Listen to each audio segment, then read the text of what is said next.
अस्सलाम वालेकुम beautiful people, आपके अपने चैनल यूट्यूब इंस्टीट्यूट में आपका स्वागत है। सो स्टूडेंट, आज मैं आप लोग को बताने वाली हूँ सेमेस्टर 4 के जो स्टूडेंट है कॉमर्स के, उसके लिए चैप्टर जीएसटी जो कि आपका यूनिट नंबर 1 है और पेपर नंबर 341 है। ठीक है, तो हम लोग आज ये यूनिट को स्टार्ट करने वाले हैं। इससे पिछले वीडियो में मैं सेमेस्टर 3 का HRM जो कि पहला यूनिट था वो कंप्लीट की थी। तो जो भी स्टूडेंट मेरे चैनल पे न्यू है, प्लीज़ वो अपने फ्रेंड्स, रिलेटिव्स और स्टूडेंट को, जो भी आपके फ्रेंड्स हैं उन लोग को शेयर करिए ताकि वो यहाँ से इस वीडियो के कॉन्टैक्ट थ्रू पढ़ सके। ठीक है, तो चलिए हम लोग स्टार्ट करते हैं सेमेस्टर 4 का unit number 1 and paper number 341, जिसका आप लोग का चैप्टर यूनिट का नेम है जीएसटी। ठीक है, तो आज हम लोग इस वीडियो में बेसिक स्टार्ट करेंगे क्योंकि बहुत सारे स्टूडेंट को जीएसटी का मतलब नहीं पता है। तो बहुत से बच्चे लोग हाँ जीएसटी तो जानते हैं, गुड्स एंड सर्विस टैक्स, मगर एक्चुअली इसका डीप मीनिंग मतलब इसका एक्चुअल मीनिंग क्या होता है वो मैं आज इस वीडियो में आपके साथ डिस्कस करूँगी ताकि आपको एग्ज़ाम के पॉइंट ऑफ व्यू से बहुत सारा हेल्प हो सके। ठीक है, तो चलिए हम आपके इंट्रोडक्शन आज पढ़ाएंगे कि आखिर जीएसटी है क्या और क्यों, जीएसटी ही क्यों। ठीक है, तो ये 2 क्वेश्चन का आपको यहाँ पे जवाब मिलेगा ताकि आपको क्वेश्चंस करते हैं आपके सर, तो आप इस चीज़ का आंसर भी दे सकते हैं। ठीक है, देखिए यहाँ पे बोल रहे हैं कि इंडिया क्या है। इंडिया एक फेडरल कंट्री है। ठीक है, फेडरल मतलब होता है एक ऐसा कंट्री जहाँ पर जो गवर्नमेंट होता है, जो कंट्री का जो गवर्नमेंट होता है, उसका जो पावर होता है वो उसको शेयर किया जाता है सेंट्रल एंड स्टेट गवर्नमेंट दोनों के पास। उसको हम लोग क्या बोलते हैं, फेडरल कंट्री कहते हैं। तो इंडिया का गवर्नमेंट ऐसा है जहाँ पे इंडिया का जो पावर है लेजिस्लेशन का, उसको हम लोग देखते हैं कि दोनों के पास हम लोग का पावर बोथ सेम है। जैसे सेंट्रल पे भी इक्वली नहीं है, सेंट्रल पे भी डिस्ट्रीब्यूट किया गया एंड स्टेट, मतलब दोनों जो गवर्नमेंट है वो शेयर करते हैं गवर्नमेंट के पावर को, इसलिए इंडिया एक क्या है, फेडरल कंट्री है। ठीक है, गवर्नमेंट, दोनों गवर्नमेंट क्या करता है, सेंट्रल और स्टेट गवर्नमेंट दोनों ही हम लोग का जीएसटी जो होता है, टैक्सेस होता है, उसको कलेक्ट करते हैं और जमा करते हैं दोनों ही। ठीक है, टैक्सेस थ्रू किसके थ्रू जमा करते हैं, वो लेजिस्लेशन के थ्रू जमा करते हैं। जीएसटी हम लोग का कब आया था, तो बहुत सारे बच्चों को आपको ये आंसर पता होगा कि जीएसटी इंडिया में लागू हुआ था 1 जुलाई 2017 में, जबकि इसका जो इम्प्लीमेंटेशन हुआ था वो हुआ था पहले ही। ठीक है, 2015 के लगभग में इसको प्रपोज्ड किया गया था।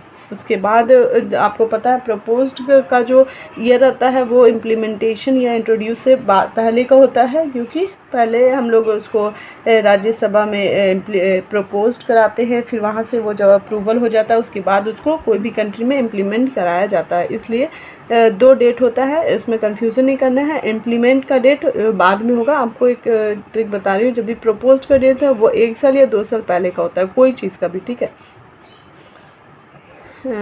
उसके बाद यहाँ पे क्या बोल रहा है आपका, जीएसटी क्या है, बहुत जीएसटी सिर्फ एक बिजनेस रिफॉर्म है। ठीक है ना, सब बोलता है कि जीएसटी क्या है, जीएसटी सिर्फ टैक्स का रेट जो था, पहले का जो टैक्स का रेट था उसको चेंज कर दिया गया, वो नहीं है। जीएसटी क्या है, एक बिजनेस रिफॉर्म हुआ है, बिजनेस का रिफॉर्म हुआ। किस तरीके से हुआ, तो हम लोग यहाँ पे देखते हैं जीएसटी जो है वो प्रोसेस को चेंज किया है, कंप्लायंसेस को। पहले क्या होता था कि लास्ट में खाली जब हम लोग को जीएसटी रिटर्न या फिर आपको टैक्सेस का, पहले जीएसटी नहीं होता था तो पहले 17 या 16 टैक्सेस होते थे। सर्विस टैक्स हो गया, इंटरटेनमेंट टैक्स हो गया, ऑक्ट्री टैक्स हो गया, सर चार्जेस हो गया, ये सारा होता था। उस सब के लिए हम लोग अलग अलग रिटर्न डालते थे, सब में अलग अलग रिटर्न। और कुछ टैक्सेस जो है वो सेंट्रल गवर्नमेंट कलेक्ट करती थी और कुछ टैक्सेस जो है वो स्टेट गवर्नमेंट कलेक्ट करती थी। तो इसकी वजह से एक जो पर्सन होते थे उसको डबल टैक्सेस का जो कंप्लायंस जो प्रॉब्लम था वो फेस करना पड़ रहा था। ठीक है, तो जीएसटी आने के बाद 1 नेशन 1 टैक्स हो गया है, जो कि आप लोग पढ़े होंगे। सब टैक्सेस को मर्ज कर दिया गया है, एक टैक्स को यहाँ पे बनाया गया है। तो इस जीएसटी में क्या होता है कि हर एक बिज़नेस जो ऑपरेट कर रहे हैं, जो बिजनेसमैन है, उनका जो मेन अकाउंटेंट है, उनको इनवॉइस को मैचिंग कराना पड़ता है। ठीक है ना, जैसे जो बिल काट करके दिया आपका दुकानदार और आपको जो बिल मिला, तो ये दोनों जो आप एंट्री कर रहे हैं तो वो दोनों का जो बैलेंस है वो मैच होना चाहिए। ऐसा नहीं है कि जो आपको 15,000 का बिल काट के मिला और आप अपना अकाउंट्स में दिखा दे रहे कि ये मेरे 16,000 का है, तो वो मैच नहीं करेगा। इसकी वजह से आपको यहाँ पे जो मैच नहीं करेगा तो फिर आप उसको रिटर्न फाइल नहीं कर पाएंगे। यहाँ पे बोल रहा है इंस्टीड सिर्फ ये नहीं है कि समराइज़ करके रिटर्न को दे देना है, मगर ये है कि आपको सबमिट करना है हर detail of your sales invoice periodically, मतलब हर डेट के साथ।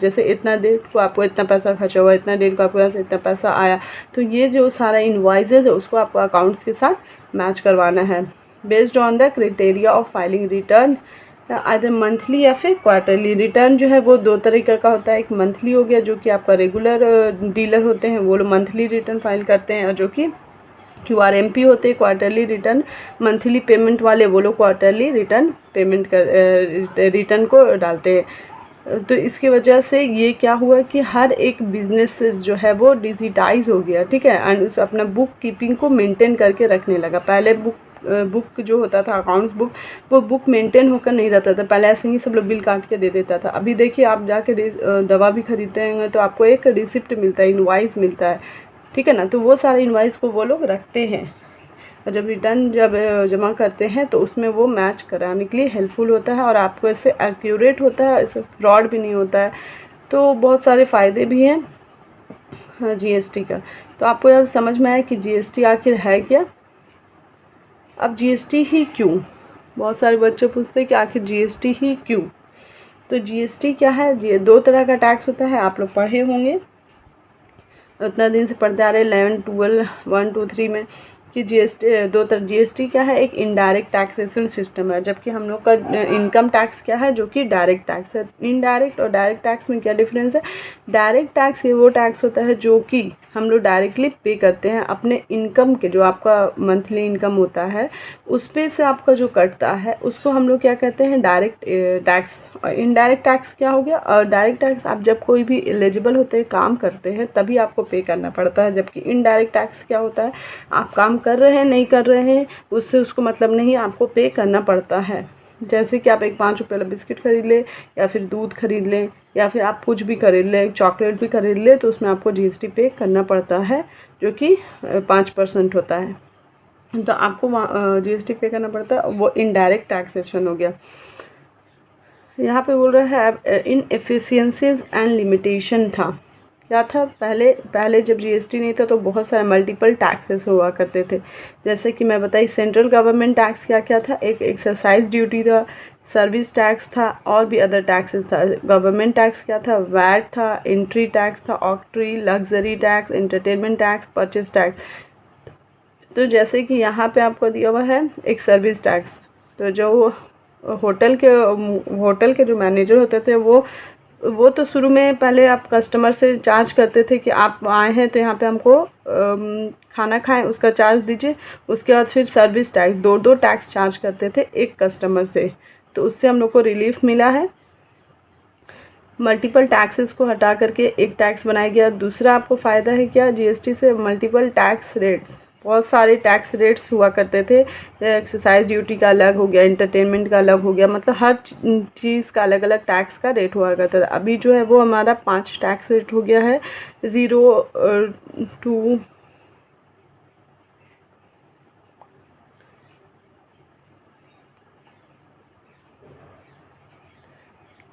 0 5 12 5 12 18 और 28, और जो गोल्ड है ये सब में आपका 3% लगता है, जो कि गोल्ड सिल्वर ये सब में।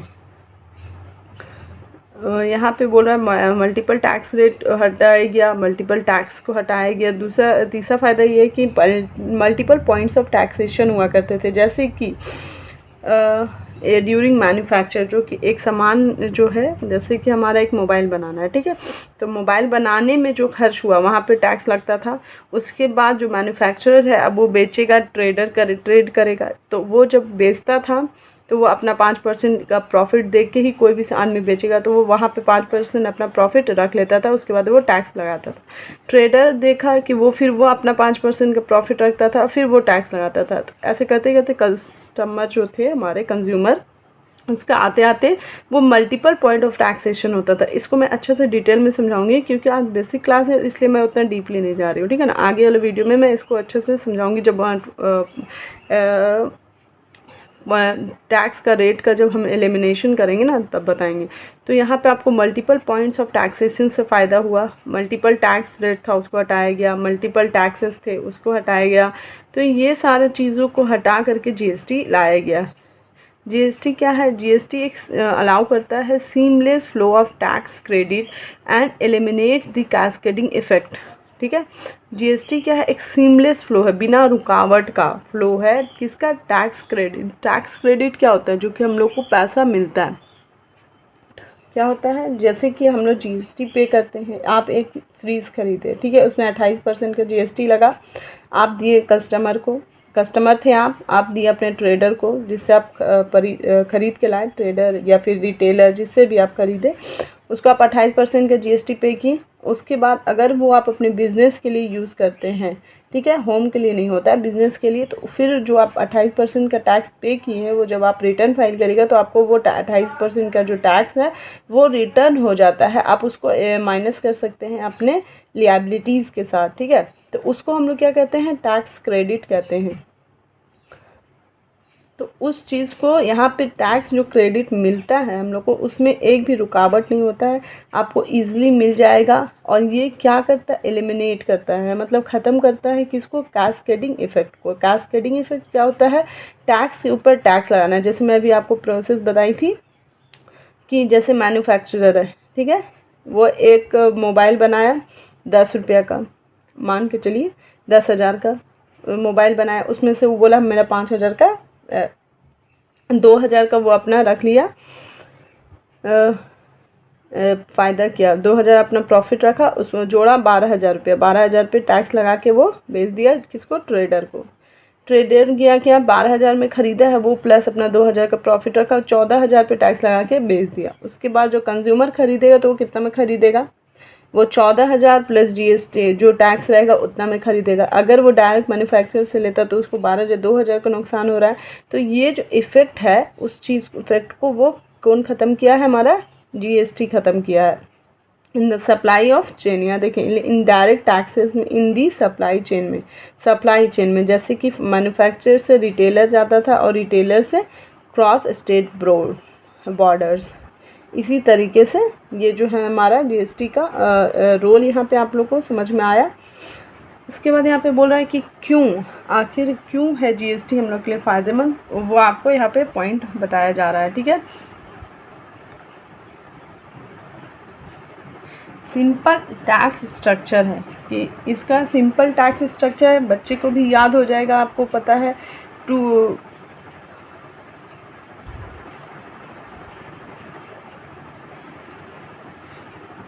बच्चे को भी याद हो जाएगा। 0, 5, 12, 18, 28 5 पर टैक्स होता है और एक 3% होता है जो गोल्ड ज्वेलरी ऑर्नामेंट्स पे होता है, ठीक है।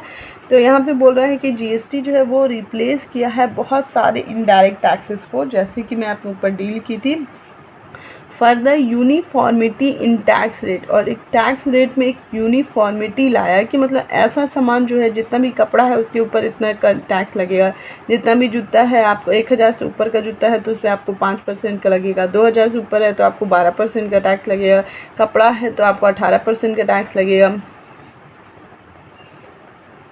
उसी तरीके से एक यूनिफॉर्मिटी लाया and in the structure of taxation make GST simpler, और जो इसका स्ट्रक्चर है टैक्सेशन का वो सिंपली कर दिया ताकि कोई भी आदमी इसको ईज़िली समझ सकता है। पहले हर चीज़ का टैक्स का रेट आपको याद रखना डिफ़िकल्ट हो जाता था, अभी आपको यहाँ पे इजी याद हो सकता है कि कुछ भी हो रेट तो 5 ही है, 5 में से किसी ना किसी को एक लगेगा, तो आपको इजी याद हो जाएगा। दूसरा पॉइंट है ये कि एलिमिनेट करता है वो कैस्केडिंग इफेक्ट ऑफ टैक्स को।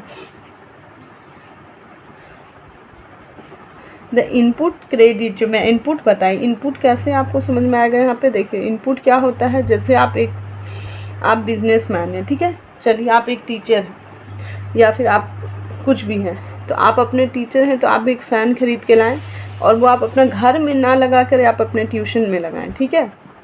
या फिर आप एक बिजनेसमैन हैं, आप मोबाइल बहुत सारा ख़रीदते हैं, मोबाइल को सेल करते हैं। तो मोबाइल हम ख़रीदते हैं, मोबाइल मैन जैसे हम ख़रीदे 20,000 का,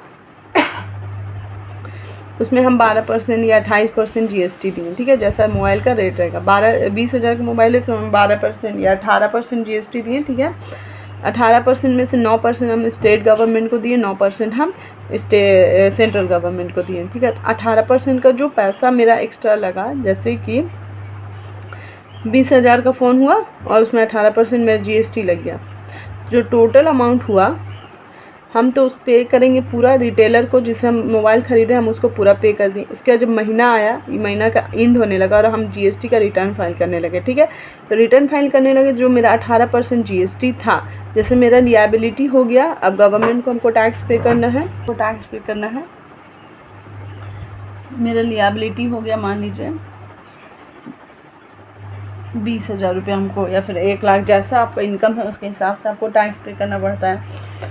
तो 20,000 हमको टैक्स पे करना था और 2,000 रुपये मेरा, तो हम इसमें से सेट ऑफ करेंगे अपना क्या, लिएबिलिटी को सेट ऑफ करेंगे अपने इनपुट क्रेडिट के साथ, जो कि हम GST पे किए थे। तो उस चीज़ को हम 2,000 माइनस कर लेंगे, तो सिर्फ मेरा बचा 18,000 रुपये। तो 18,000 रुपये हमको पे करना पड़ेगा क्या, टैक्स। तो किस तरीके से वो माइनस हुआ, लिएबिलिटी के साथ माइनस सेट ऑफ करते हैं हम लोग, किसको, इनपुट्स को सेट ऑफ करते हैं। और तो ये इलिमिनेट करता है cascading effect of tax. Tax के ऊपर टैक्स, अगर हम लोग का GST नहीं रहता तो हम लोग को जो 2,000 पे किए तो उसका लॉस हो जाता, वो हमको यहाँ पे सेट ऑफ करने नहीं मिलता। तो उस चीज़ को वो एलिमिनेट किया है, ख़त्म किया है। तो ये एक सीमलेस, बिना रुकावट का इनपुट टैक्स क्रेडिट हम लोग ले सकते हैं। And benefit is duly passed on the consumer, और फिर कंज्यूमर को इसका बेनिफिट मिलेगा। चीज़ आपको समझ में आया अच्छे से। अब तीसरा चीज़ बोल रहा है टेक्नोलॉजी ड्रिवन सिस्टम। बिना इंटरनेट का आपका GST जो है वो काम नहीं करेगा। आपको एक इंटरनेट चाहिए, आपको एक लैपटॉप चाहिए, तभी आप अपना GST का रिटर्न को फाइल कर सकते हैं। देखिए, a robust and comprehensive IT system could be the foundation of the GST का कौन फाउंडेशन है, ये IT system regime in India. Therefore, all taxpayer service such as registration, जितना भी टैक्स पेयर का सर्विस होता है, जैसे कि रजिस्ट्रेशन करना, रिटर्न फाइल करना, पेमेंट करना या फिर सेल्फ असेसमेंट करना, ये सारा तभी अवेलेबल हो पाएगा, तभी हम लोग कर सकते हैं जब टैक्स पेयर के पास इंटरनेट होगा, ऑनलाइन होगा वो, और एक कंप्यूटर होना चाहिए या फिर एक लैपटॉप होना चाहिए और एक ऑनलाइन आपका इंटरनेट। ये दो चीज़ आपको कंपलसरी होना चाहिए। तीसरा है कि आपका रेवेन्यू जो है वो इंक्रीज करता है। किसका रेवेन्यू इंक्रीज करता है, गवर्नमेंट का। पिछले साल जितना आपको टैक्स में बचत नहीं हुआ था, मतलब जितना आपका डायरेक्ट टैक्स में जितना फ़ायदा नहीं हुआ ना गवर्नमेंट को पिछले साल, इस साल पिछले साल गवर्नमेंट को इनडायरेक्ट टैक्स मतलब GST में फ़ायदा हुआ है। तो ये गवर्नमेंट का रेवेन्यू को इंक्रीज़ करता है। क्योंकि कैसे करता है, क्योंकि अब हर जितना भी 5 लाख 10 लाख 20 लाख जिनका इनकम होता है पर एनम, तो उनको GST रिटर्न फाइल करना है, ठीक है। अगर वो नहीं करेंगे तो गवर्नमेंट की तरफ से नोटिस आ जाएगा। तो अब ये तो आपको कंपलसरी हो गया कि आपको रिटर्न फाइल करना ही पड़ेगा। तो रिटर्न फाइल करेगा तो आपको टैक्स देना ही पड़ेगा। जब टैक्स आप सब आदमी टैक्स पे करेगा तो गवर्नमेंट को जितना टैक्स चाहिए होता है उतना आपको उससे मिलेगा, ठीक है। तो पहले बहुत सारे आदमी लोग टैक्स पे नहीं करते थे, तो इसलिए यहाँ पे GST का एक फ़ायदा है कि सब लोग टैक्स पे कर रहा है, तो यहाँ पे रेवेन्यू इंक्रीज हो रहा है गवर्नमेंट का। सिंपलर टैक्स स्ट्रक्चर है जिससे ज़्यादा कोई भी कॉम्प्लियंस नहीं होता है, आदमी इजीली रिटर्न फाइल करवा देता है, या फिर खुद से भी आप कर सकते हैं अगर आप रेगुलर डीलर है तभी। इंक्रीज़ करता है नंबर ऑफ़ टैक्स पेयर, ज़्यादा से ज़्यादा आदमी टैक्स पेयर जो होते हैं जो पे करते हैं टैक्स वो बढ़ रहे हैं। एंड टैक्स रेवेन्यू गवर्नमेंट का इसलिए बढ़ रहा है क्योंकि ज़्यादा आदमी टैक्स पे करेगा तो ज़्यादा टैक्स जो है वो रेवेन्यू, ज़्यादा पैसा होगा गवर्नमेंट के पास। तो the elimination of cascading effect will directly result in the price reduction of product. Elimination of cascading effect को जो ख़त्म किया गया वो डायरेक्टली किस चीज़ पे इफ़ेक्ट कर रहा है, वो प्राइस रिडक्शन कम कर रहा है किसका, प्रोडक्ट का, और बेनिफिट दे रहा है इन कंज्यूमर को मतलब कस्टमर को। तो ये सारा चीज़ था कि आखिर GST ही क्यों, GST का फ़ायदा आपको बताया गया, और GST कब आया, कैसे आया, और इंडिया क्या एक कंट्री है, कौन कौन से रिटर्न होते हैं वो हम लोग आगे डिस्कस करेंगे। आज के लिए बस इतना ही। ओके, चलिए बाय बाय।